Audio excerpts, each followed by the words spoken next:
రంగారెడ్డి జిల్లా రామచంద్రపురం డివిజన్ లోని విద్యార్థులు 100 అడుగుల జాతీయ జెండాతో ఘనంగా ర్యాలీ నిర్వహించారు. బీజేపీ డివిజన్ అధ్యక్షులు నర్సింగౌడ్ ఆధ్వర్యంలో నిర్వహించిన ఈ ర్యాలీని బీజేపీ జిల్లా అధ్యక్షులు గోదావరి అంజిరెడ్డి ప్రారంభించారు. సండే మార్కెట్ నుంచి ప్రారంభమైన ర్యాలీ డివిజన్ లోని పలు ప్రధాన వీధుల మీదుగా కొనసాగింది. భారీ జాతీయ జెండా చేతబూని విద్యార్థులు దేశభక్తి నినాదాలతో ర్యాలీలో పాల్గొన్నారు. ఈ సందర్భంగా జాతీయ జెండా ప్రాధాన్యత, దేశ సమైక్యత, దేశభక్తి భావాలను విద్యార్థులలో పెంపొందించాల్సినటువంటి అవసరం ఉందని నాయకులు పేర్కొన్నారు.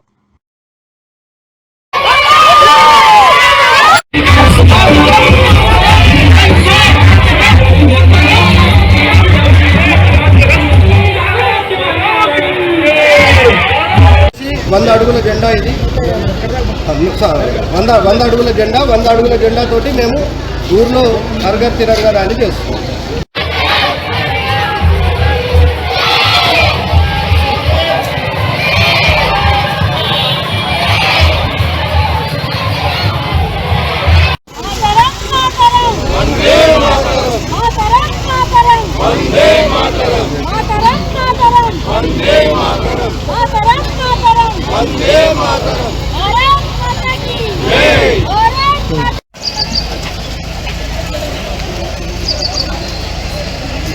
తీసుకోవాలి.